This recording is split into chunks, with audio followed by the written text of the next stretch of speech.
Olá pessoal, hoje nós começamos aí uma série de dicas para vestibular e para o Enem.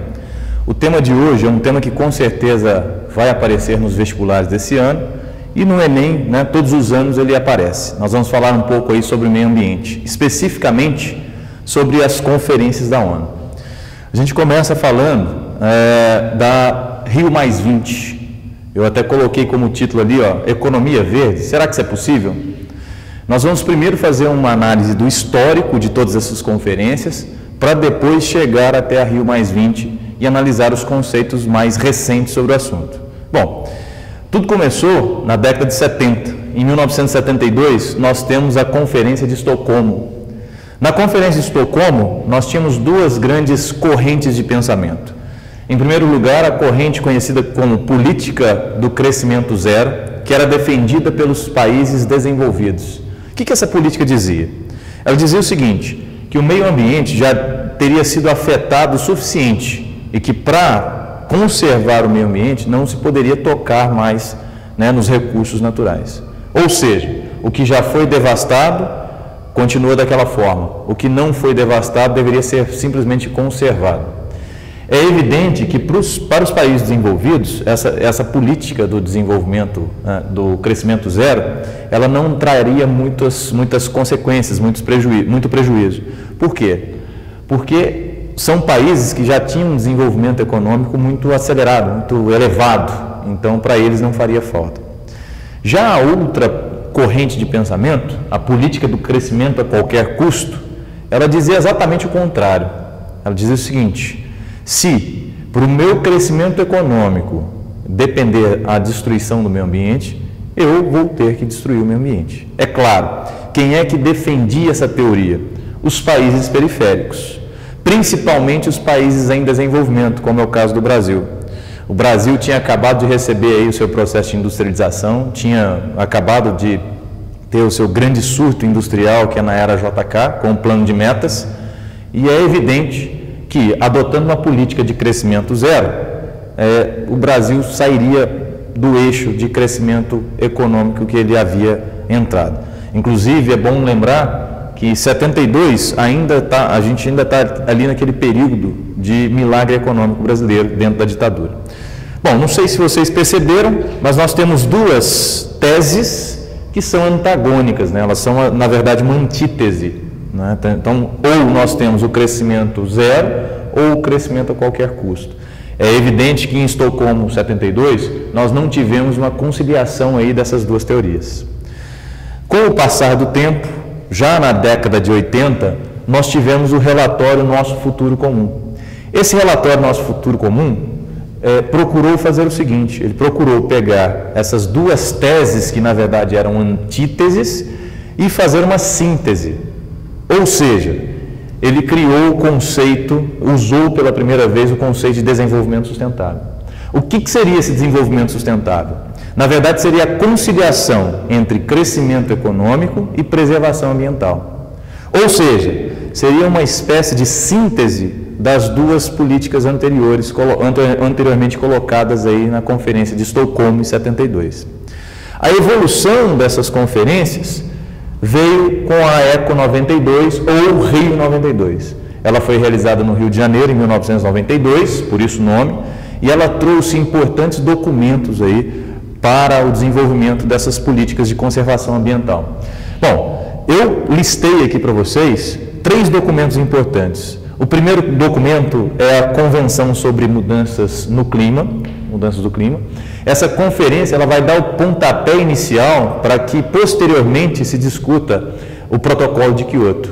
Então já vem aqui a discussão de aquecimento global. O segundo documento importante é a Convenção sobre Diversidade Biológica, que vem aí falando sobre a conservação dos ecossistemas. E o terceiro documento também muito importante é a Agenda 21. A Agenda 21 ela trabalha aí com os 27 princípios da vida sustentável. Aí muita gente me pergunta, professor, mas se são 27 princípios da vida sustentável, por que chama Agenda 21? Na verdade chama Agenda 21 porque são compromissos assumidos para o século 21. Tá? Então são aí 27 princípios que trabalham esse desenvolvimento sustentável, que trabalham a produção e o consumo sustentáveis. Ou seja, que trabalha o uso dos recursos naturais de forma racional, tanto para países desenvolvidos quanto para países em desenvolvimento e subdesenvolvidos. Um outro documento também muito importante que surge, né, logo depois da ECO 92 é a chamada Conferência Geral das Partes. Muita gente nem sabe, mas a COP, que a gente conhece como COP, é essa Conferência Geral das Partes. O que é essa Conferência Geral das Partes? São reuniões realizadas aí anualmente por esses países que vieram na Rio 92 para discutir essas questões ambientais. Então nós temos várias COPs, né? Inclusive a última realizada foi a COP 17, mas eu citei aqui para vocês a COP 3, porque foi a COP 3 que criou aí o Protocolo de Kyoto em 1997. O Protocolo de Kyoto vai ser objeto de uma outra videoaula, mas eu já vou adiantar para vocês, só para que vocês recordem. Esse protocolo, ele na verdade foi assinado aí pelos países em 1997 e ratificado em 2005. Por quê? Porque precisava de pelo menos, precisava aí dos países que correspondessem a pelo menos 55% das emissões de gases de efeito estufa. Então, ficou de 97 até 2005, quando a Rússia assinou, né, ratificou esse protocolo de Kyoto, e aí ele pôde entrar em vigor. O que prevê o protocolo? Redução de em torno aí de 5%, na verdade 5,4%, nas emissões de gases de efeito estufa, com relação aos índices da década de 90. Então, o que acontece? Todos os países que assinaram fizeram esse compromisso. Só que, na verdade, esse compromisso ficou acordado o seguinte: os países desenvolvidos teriam a obrigação de reduzir, ao passo que países considerados pobres, eles teriam aí uma certa anistia em relação a essa redução. Os Estados Unidos, inclusive, até hoje não ratificaram o protocolo de Kyoto, alegando que países em desenvolvimento, como o Brasil, Rússia, a Índia, a China e a África do Sul, também são países que emitem uma grande quantidade de gases poluentes. Então, por isso, os Estados Unidos não ratificaram. Então, fica aí a dica, protocolo de Kyoto, nós vamos analisar e esmiuçar numa próxima aula numa próxima videoaula, mas só reforçando, foi importante porque, pela primeira vez, se traçou um protocolo que colocasse metas, né, para redução na emissão de gases de efeito estufa. Bom, continuando na nossa análise histórica, nós chegamos na Rio+10. A Rio+10 ela foi feita na África do Sul e tem o nome Rio+10 em homenagem à Rio 92. Por quê? Porque ela foi realizada em 2002, portanto, 10 anos depois da ECO 92. Tá certo? Bom, quais são as finalidades? Eu até coloquei aqui para vocês. As finalidades básicas foram discutir os resultados da ECO 92 e tentar ratificar o protocolo de Kyoto que teria sido assinado em 97. Infelizmente, o próprio Kofi Annan, quando era ainda membro, né, secretário-geral da ONU, ele reforçou o seguinte, ele falou que foi um dos piores fracassos da ONU no sentido de conferência sobre o meio ambiente. Por quê? Porque, com relação aos resultados da ECO 92, chegou-se à conclusão de que pouca coisa mudou. E com relação à ratificação do protocolo de Kyoto, não houve sucesso. Tanto é que a conferência foi realizada em 2002, a ratificação só foi feita em 2005. Então, realmente ficou no vazio essa conferência. Muita gente diz que é uma conferência que é para ser esquecida. Bom, esquecendo o fracasso, nós temos a Rio+20, que foi realizada no Rio de Janeiro esse ano, 2012.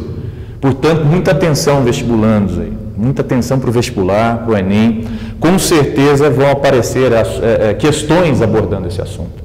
Primeira coisa, surge o conceito de economia verde. O que seria essa economia verde? Seria buscar o crescimento econômico com respeito ao meio ambiente e com respeito também às questões sociais. Nós vamos ver aqui os pilares daqui a pouco. E por que começou essa discussão, né? Por que essa discussão ampliou antes as conferências da ONU para o meio ambiente, elas restringiam a questão ambiental. Vocês vão ver que essa conferência, ela abre um leque muito maior de preocupações dentro da Rio+20. Primeiro, o que foi colocado foi o seguinte, que a crise mundial, que teve o seu pontapé inicial com a crise nos Estados Unidos em 2008, ela deveria servir para rever velhas práticas de consumo, velhas práticas de não preocupação com o combate à pobreza e assim por diante. Então, fica muito claro que a crise acabou gerando uma preocupação que antes não existia.